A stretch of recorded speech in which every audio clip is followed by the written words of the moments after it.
하나님 말씀 함께 보겠습니다. 신명기 8장 15절 16절 말씀입니다. 구약성경 275면에 있는 신명기 8장 15, 16절입니다.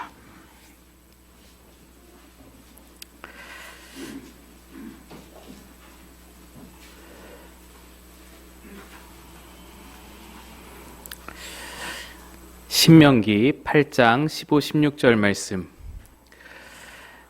우리 함께 합독하여 읽겠습니다. 시작. 너를 인도하여 그 광대하고 위험한 광야 곧 불뱀과 전갈이 있고 물이 없는 간조한 땅을 지나게 하셨으며 또 너를 위하여 단단한 반석에서 물을 내셨으며 내 조상들도 알지 못하던 만나를 광야에서 내게 먹이셨나니 이는 다 너를 낮추시며 너를 시험하사 마침내 내게 복을 주려 하심이었느니라.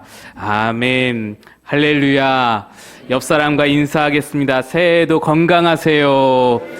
복 많이 받으세요. 한 해가 다 지나갔습니다. 네.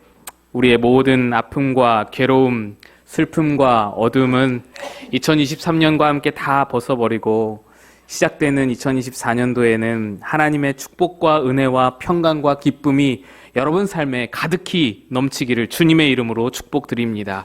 기도하겠습니다. 하나님, 2023년 다 보내고 이제 2024년의 문턱에 우리가 서 있습니다. 주의 은혜로만 사는 우리들이 오니, 은혜 없이 살 수 없는 우리들이 오니 2024년을 주의 가득한 은혜로 출발할 수 있도록 오늘 이 시간 한량없는 은혜를 우리에게 부어 주옵소서. 전하는 자 감추시고 주의 은혜만 바라오며 예수님 이름으로 기도하옵나이다. 아멘. 이제 우리는 곧 새해를 맞이하게 됩니다. 밝아오는 새해를 바라보시면서 여러분은 어떤 마음이 드시는지요? 기대와 설렘, 희망과 소망도 있으시겠지만 한편으로는 걱정과 두려움과 의심과 불안도 있으시리라 생각이 됩니다. 내년에는 과연 금리가 회복될지, 경기 침체가 내년에도 계속되는 것은 아닐지, 세계에서 일어나고 있는 전쟁들은 종식될 수 있는 것인지, 내년의 여름 기후는 또 얼마나 공포스러울지 뿐만 아니라 여러분 가정과 개인의 여러 가지 사정과 환경들을 볼 때에도 여러 가지 걱정과 우려가 많으실 겁니다. 여러분뿐만 아니라 저도 마찬가지입니다.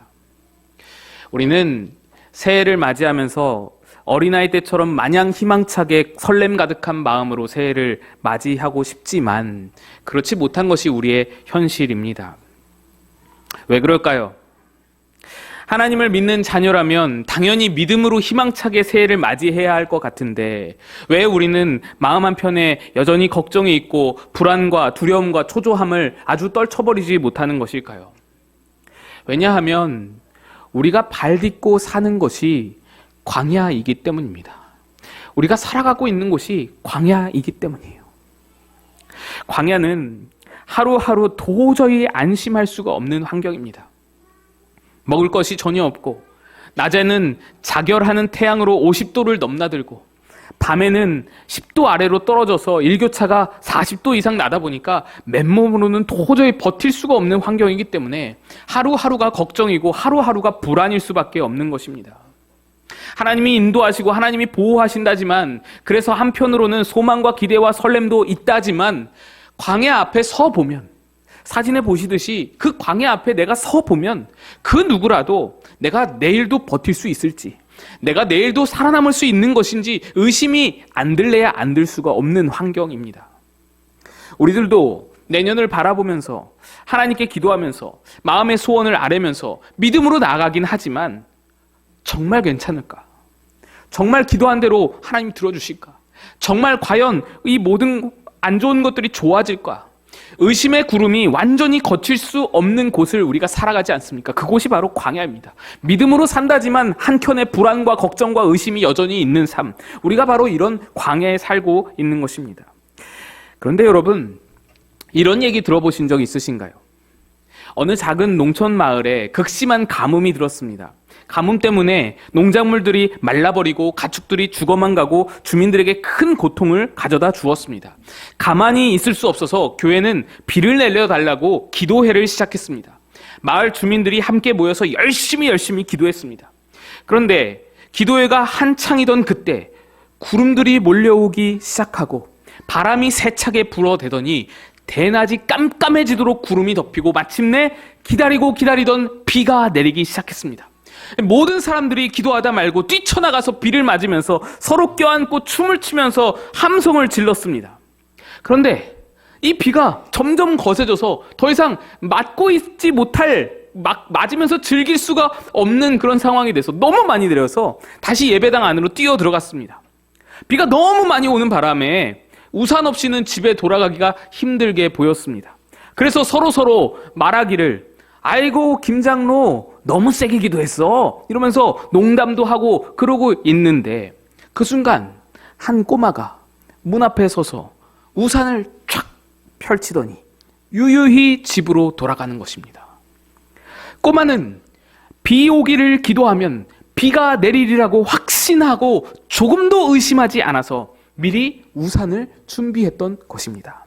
이런 얘기 여러분 들어보신 적 있으신지요? 이 이야기는 우리가 가지고 있는 기도에 대한 여러 생각들 중에 기도는 믿음으로 해야 되는 거야. 기도는 의심하면 안 되는 거야. 기도할 때 절대로 의심하면 안 돼. 반드시 기도한 대로 될 줄로 믿고 구해야 돼. 라는 그 생각을 잘 보여주는 예화입니다. 여러 가지 의심이 가득할 수밖에 없는 우리의 삶인데, 그쵸? 우리의 삶은 의심 없이 살아갈 수 없는 삶인데, 이런 이야기를 들으면 여러분 우리가 마음이 어떤가요?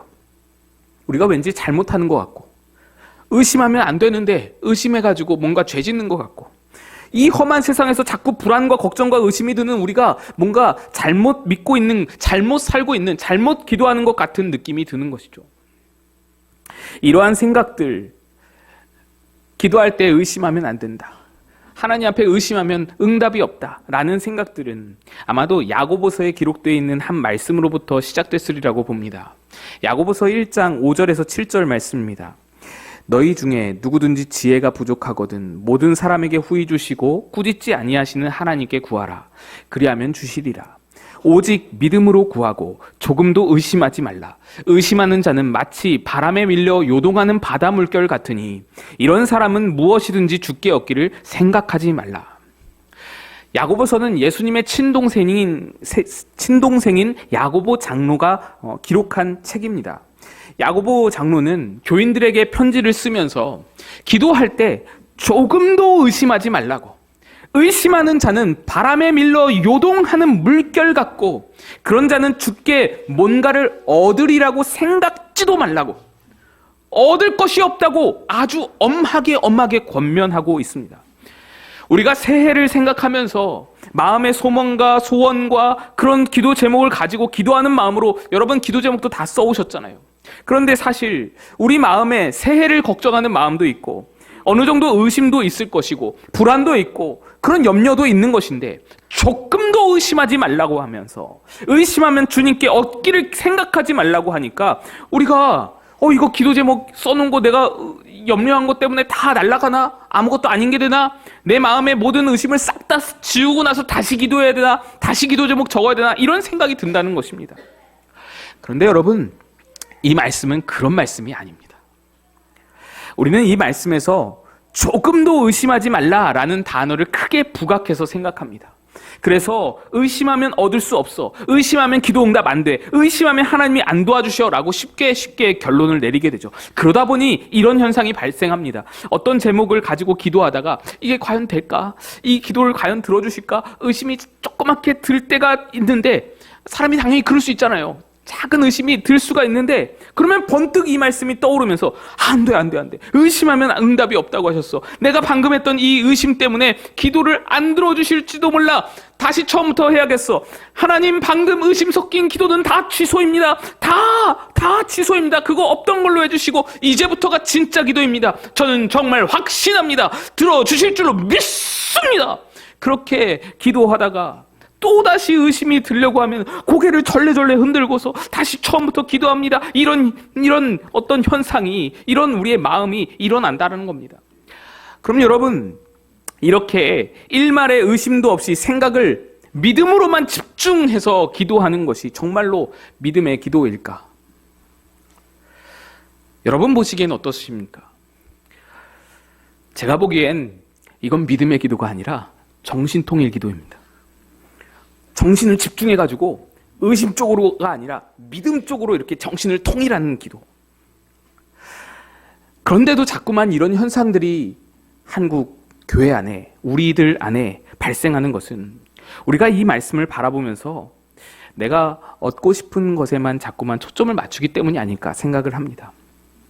사실 이 말씀은 처음부터 어떤 것을 구하는 기도인지 명시하면서 말씀이 시작됩니다. 5절을 다시 말씀 한번 보시면 누구든지 지혜가 부족하거든 이라고 말씀하시죠. 이 기도의 목적은 지혜입니다. 여기서 말하는 기도는 지혜가 부족할 때 지혜를 구하는 기도라는 것입니다. 예수님의 동생 야고보 장로가 쓴 이 편지는 어딘지 모를 교회에 보내졌는데 그 교회는 지금 극심한 핍박과 박해를 당하는 상황이었습니다. 그래서 말씀에서 말하는 지혜는 그 핍박과 박해를 이겨낼 지혜, 그 핍박과 박해 가운데서 믿음을 지킬 수 있는 지혜, 그것을 구하라는 것입니다. 우리가 지난주일이죠. 오늘 아침 말고 지난주일에 함께 나눴던 에베소 교회의 상황, 고난 중에 있는 성도들이 지혜와 계시의 영을 구해야 하는 상황과 굉장히 흡사한 상황인 겁니다. 또 이 말씀에서 의심하지 말라라는 것은 기도 응답에 대해서 의심하지 말라는 게 아닙니다. 기도를 이루어 주실 것에 대해서 의심하지 말라는 게 아니고 5절에 말씀하듯이 제가 분홍색으로 표시했듯이 후히 주시고 꾸짖지 않으시는 그 하나님을 의심하지 말라는 겁니다. 너희가 핍박과 고난과 어려움에 있더라도 너희를 향하신 하나님의 선하심을, 하나님의 너희를 향하신 사랑하심을 의심하지 말라라는 것입니다. 오직 믿음으로 구하라, 조금도 의심하지 말라라는 말씀에서 믿음이 가리키고 있는 대상은 기도 응답이 아니라 하나님의 선하심이라는 겁니다. 그러니 내가 기도한 대로, 내가 기도한 그대로 응답될 것을 믿고 조금도 의심하지 말라는 말이 아니라 어려움에 빠져서 허우적대는 자녀가 아버지께 부르짖고 있는데, 아버지께 기도하고 있는데 후히 주시고 꾸짖지 않으시는 그 선하신 하나님이 너희를 그냥 내버려 두겠느냐? 모른 척 안 들으실 리가 있겠느냐? 환경과 상황을 이길 수 있는 하나님의 비밀하고 놀라운 계획을 볼 수 있는 지혜를 주셔서 그 어려움도 견디고 이길 수 있게 도와주시지 않겠느냐? 그분의 선하심을 믿어라. 그분의 선하심을 믿고 낙심하지 말아라 라는 말씀인 것입니다. 그러니 여러분, 우리가 기도하면서 고난 중에서, 핍박 중에서, 박해 중에서 이 광야를 살아가면서 조금도 의심하지 말아야 할 믿음은 기도를 응답하시든지 안 하시든지, 내 기도를 들어주시든지 안 들어주시든지, 내가 구하지도 않은 것까지 내려주시든지 아니면 구하던 것과 전혀 다른 것을 주시든지, 하나님은 그래도 내게 선하시다. 그것을 의심치 말고 믿어야 한다는 것입니다. 이것이 광야를 살아가는 방법입니다. 오늘 세상을 살아가는 지혜라는 제목으로 우리 세 분이서 너무나 아름답게 찬양을 해주신 그 가사의 내용을 여러분 기억해 보시면 그 가사의 내용이 오늘 설교의 내용과 똑 닮습니다. 바로 광야를 살아가는 우리들에게 필요한 것은 하나님의 선하심을 믿는 믿음인 겁니다. 우리는 수많은 광야에 대한 설교를 듣고 출애굽한 이스라엘 백성들 광야 40년에 대한 말씀을 수도 없이 엄청나게 많이 들으면서 이제 광야라는 말은 교회에서 아주 자주 사용되는 단어 중에 하나로 자리매김하게 되었습니다. 삶 속에서 힘든 일을 만나면 우리가 말하죠. 내 인생의 광야가 시작되었어. 나는 지금 광야를 지나고 있어 라고 말을 합니다. 광야라는 단어가 하나의 관용 어구가 된 것입니다. 그런데 이렇게 우리가 사용하는 광야라는 그런 말은 주로 어떤 개념인가요? 여러분 생각해 보실 때 광야 하면 어떤 생각이 떠오르십니까? 빨리 벗어나야 할 곳이 되지 않습니까? 빨리 벗어나야 할 곳으로 떠올리지 않습니까? 우리 개념은 광야하면 빨리 벗어나야 할 곳, 빨리 나가야 되는 곳, 빨리 지나가야 하는 곳으로 생각이 됩니다. 광야는 그저 가나안으로 들어가기 위한 통로에 불과한데 너무너무 힘든 곳이라서 하루빨리 벗어나야만 하는 곳, 어서 가나안 땅으로 들어가자, 그래서 그렇게 생각이 되는 곳, 그런 곳이라고 여겨지는 것입니다. 하지만 광야는 그렇지 않습니다. 이스라엘 백성에게는 가나안까지 나아가는 데 있어서 광야길이 아니라 또 다른 길도 분명히 있었어요. 다른 선택지도 분명히 있었습니다. 그런데 하나님께서 그들을 광야길로 이끌어내셨어요. 여러 가지 길들 중에서 광야길을 선택해서 광야로 일부러 보내셨습니다. 또 40년이라는 세월도 하나님께서 그들에게 부여하신 것입니다. 누가 40년 있게 해달라고 요청하지도 않았고 40년은 있어야만 하는 그런 상황도 있었던 것이 아닙니다. 하나님께서 그들에게 부여하신 시간이었습니다.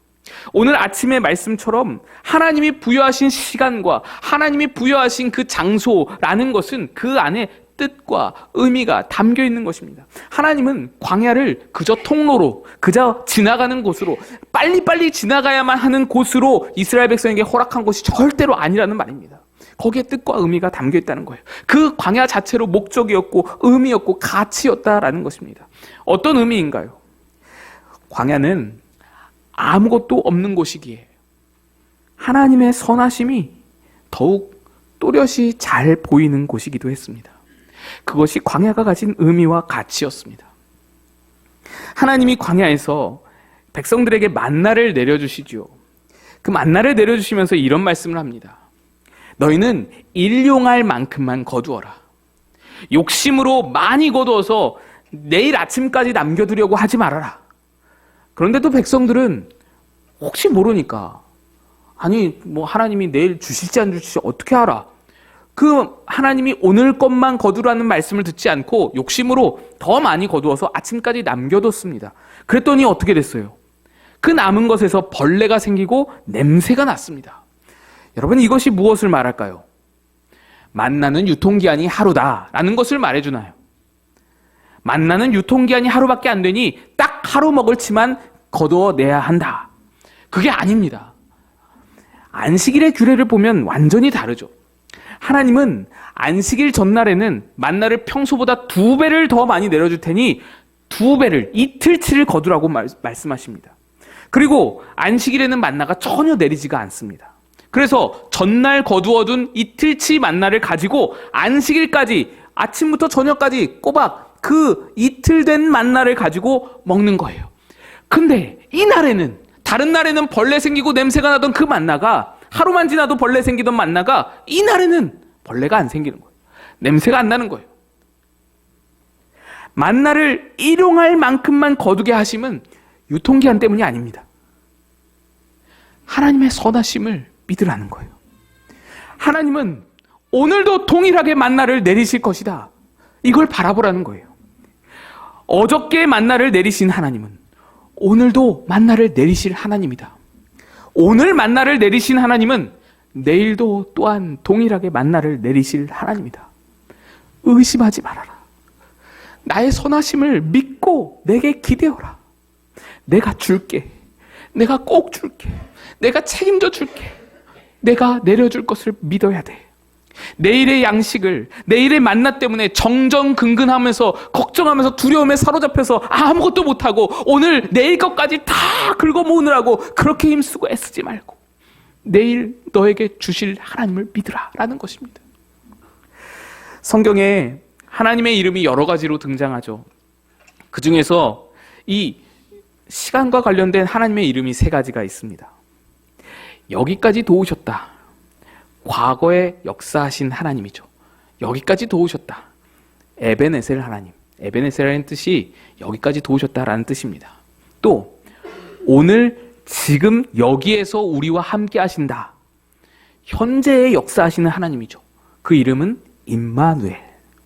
그리고 여호와가 준비하신다. 내일을 준비하시고 미래를 준비하신다 라는 뜻으로 미래를 준비하시는 하나님의 이름 여호와 이레. 그래서 에베네셀 하나님이 곧 임마누엘 하나님이시고 임마누엘 하나님이 곧 여호와 이레 하나님이십니다.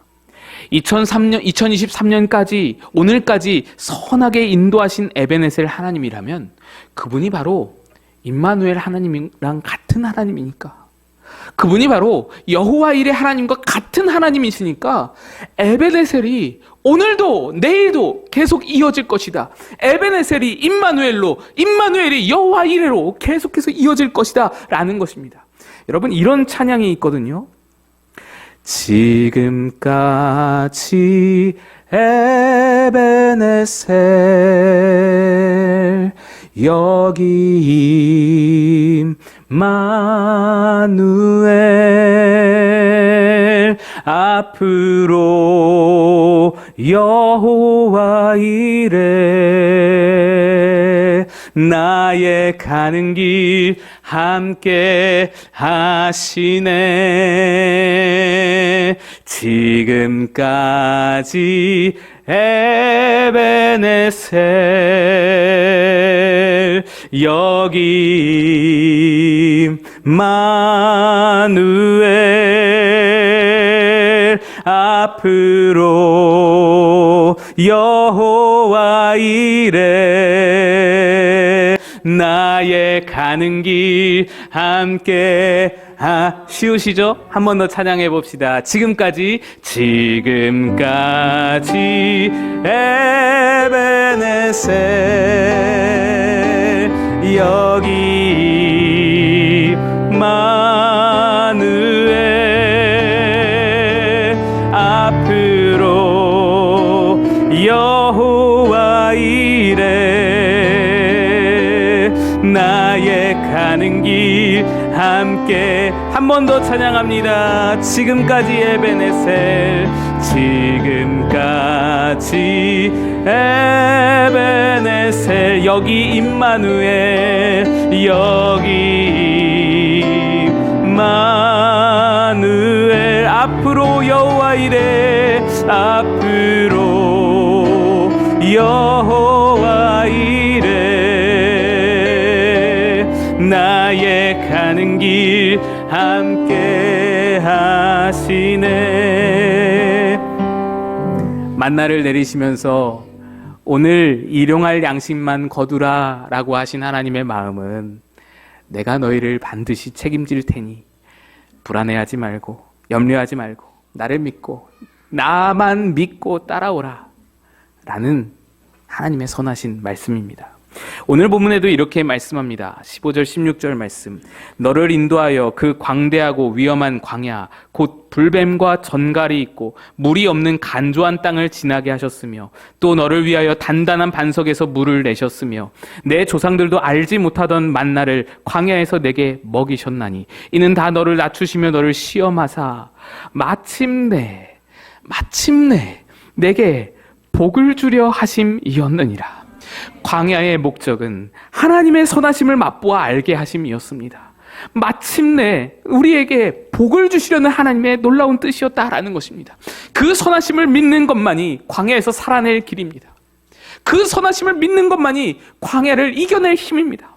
광야를 지나서 그 어디를 딴 데를 가더라도 어떤 좋은 곳을 가더라도 이 선하심만 믿을 수 있다면 우리는 어떤 어려움도 이겨낼 수 있는 자가 되는 것입니다. 하나님의 선하심을 믿고 바라볼 수 있는 훈련을 이 광야에서 하시는 것입니다.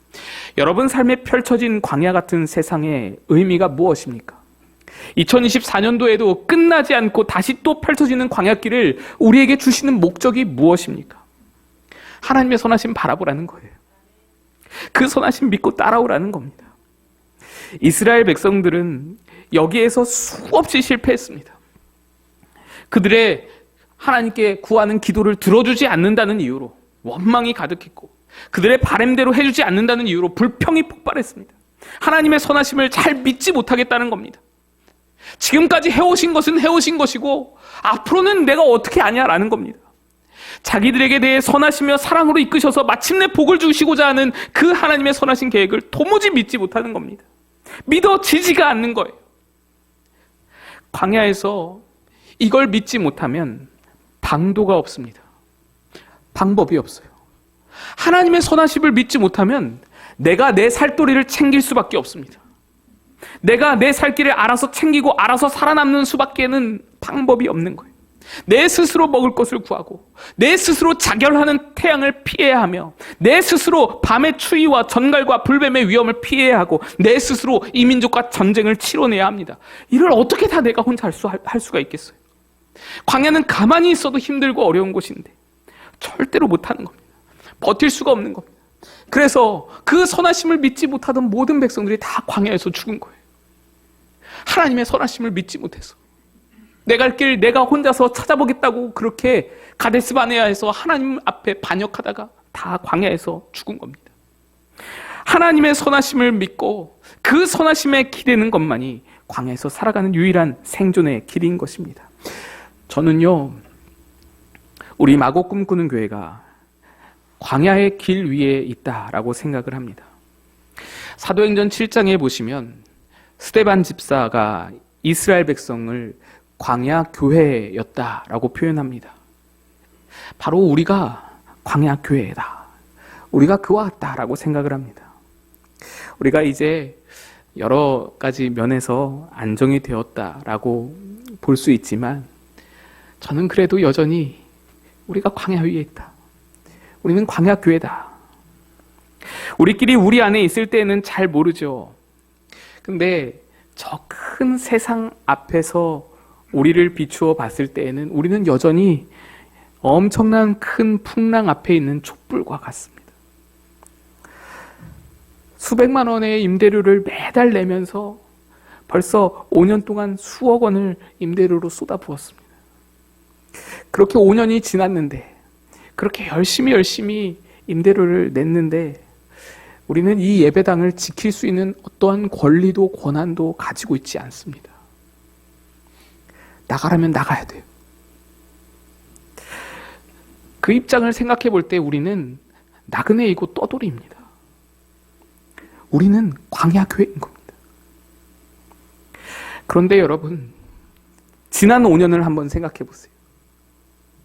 여러분이 한 번이라도 우리가 지금 광야 위에 있다. 우리는 광야살이를 하고 있다. 우리가 광야 교회다. 라고 느껴본 적이 있으십니까? 우리의 신세가 나그네와 떠돌이 같다. 라고 느껴보신 적 있으십니까? 아니죠. 오히려 우리는 그동안 너무너무 행복했고 코로나의 극심한 위기 앞에서도 무너지지 않고 하나 되어서 교회를 세워왔지 않습니까? 어려운 중에서도 우리 이웃들 돌보고 강서공고의 이대서울병원의 캄보디아의 이웃들에게 선교 사역 감당해 오지 않았습니까? 처음에 우리 아이들 우리 2층에 들어올 때는 정말 크고 넓다라고 생각했던 그 2층 공간도 이제 굉장히 협소해졌거든요. 그걸 쪼개서 아이들이 사용하고 있는데 그럴 정도로 아이들이 늘어났습니다. 아이들이 많아졌습니다. 커다란 풍랑 앞에서 촛불같이 위기에 처한 작은 교회가 어떻게 이런 행복을 누릴 수 있습니까? 광야교회라는데 어떻게 우리가 이런 놀라우신 하나님의 은혜를 누릴 수 있습니까? 어떻게 코로나의 위기를 이렇게 이겨낼 수 있습니까? 그것이 바로 우리를 향하신 하나님의 선하심입니다. 그가 만나로 우리를 먹이시며 구름기둥 불기둥으로 우리를 안위하신 것입니다. 신명기 8장 3, 4절에 이런 말씀이 있습니다. 우리 함께 한번 읽어보겠습니다.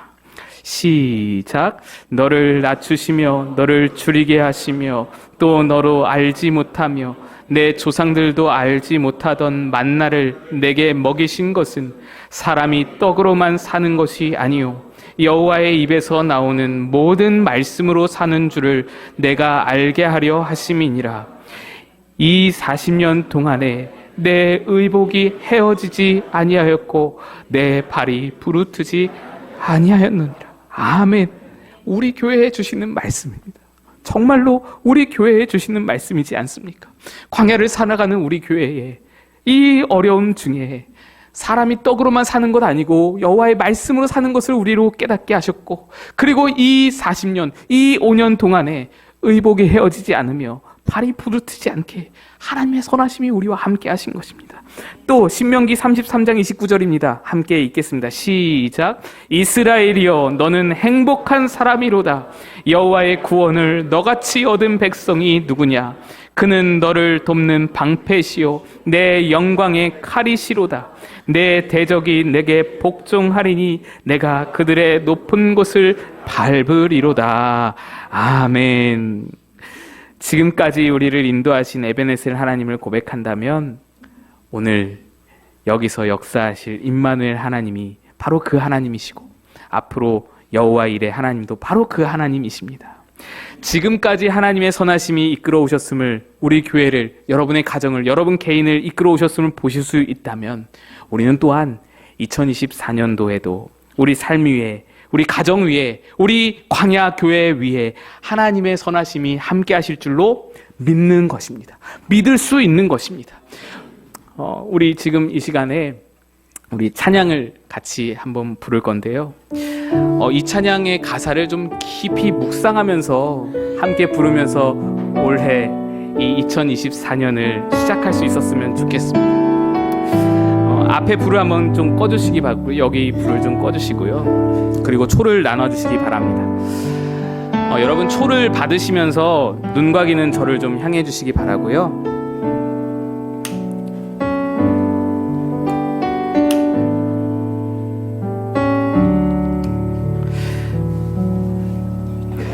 제가 지금 초를 켰습니다. 저는 이 하나님의 선하심을 믿는 것, 이것이, 이 믿음이 정말 캄캄한 세상에 믿음의 촛불을 이렇게 겨우 하나 밝히는 것과 비슷하다라고 생각이 됩니다. 내가 하나님의 선하심을 믿는 것으로 무슨 세상에 빛을 내며 무슨 세상을 변화시킬 수 있을까? 방금 이게 꺼져버렸죠. 제가 말하는 거 한마디로도 이렇게 촛불이 꺼져버립니다. 그냥 후 불면 꺼지는 거예요. 내가 나 혼자서 하나님의 선하심을 믿고 그렇게 촛불을 켜면 이렇게 꺼져버리는 겁니다. 그런데 여러분, 우리 한 사람 한 사람이 다 같이 초를 켜서 다 같이 함께 한 자리에서 하나님을 향한 그 믿음의 초를 켜면 쉽게 꺼지지 않을 겁니다. 여러분 한번 초를 켜보시죠.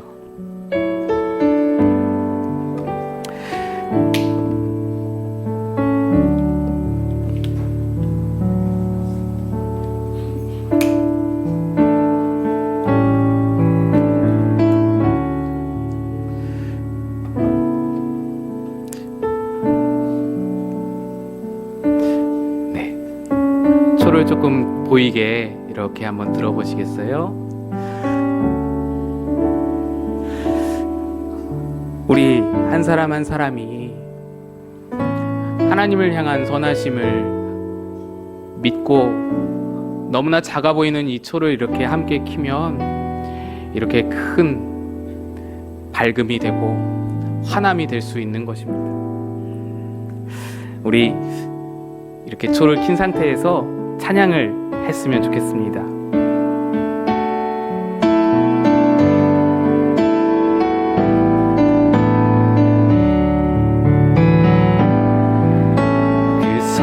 하나님의 고요히 감싸여 그 놀라운 평화를 누리며 나 그대들과 함께 걸어가네. 나 그대들과 한 해를 여네. 나가 넘을 어둠의 날들이 무겁게 내 영혼 짓눌러도 오 주여 우릴 외면치 마시고 약속의 구원을 이루소서. 그 선한 힘이 우릴 감싸시 믿음으로 일어나릴 기대하네. 주 언제나 우리와 함께 계셔.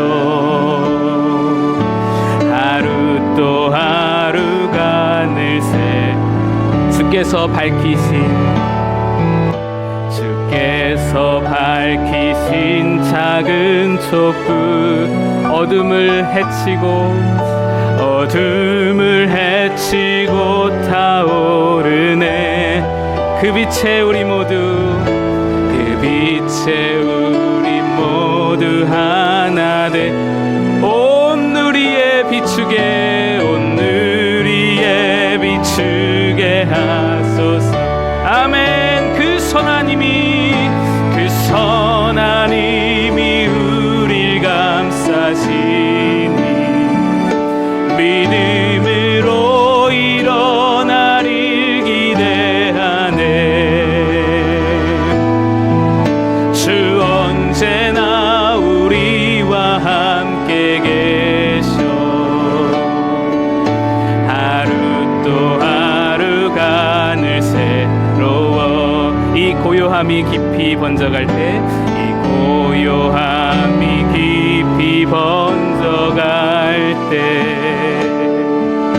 저 가슴 벅찬 노래 들리네. 다시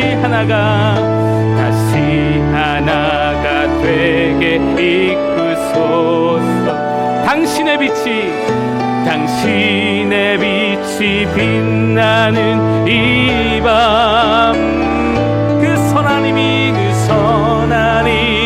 우릴 감싸시니 믿음으로 일어나릴 기대하네. 주 언제나 우리와 함께 계셔. 하루 또 하루가 늘새 그 선하님이 우릴 감싸시니 그 선하님이 우릴 감싸시니 믿음으로 일어나릴 기대하네. 주 언제나 우리와 함께 계셔. 하루 또 하루가 늘 새로워. 주 언제나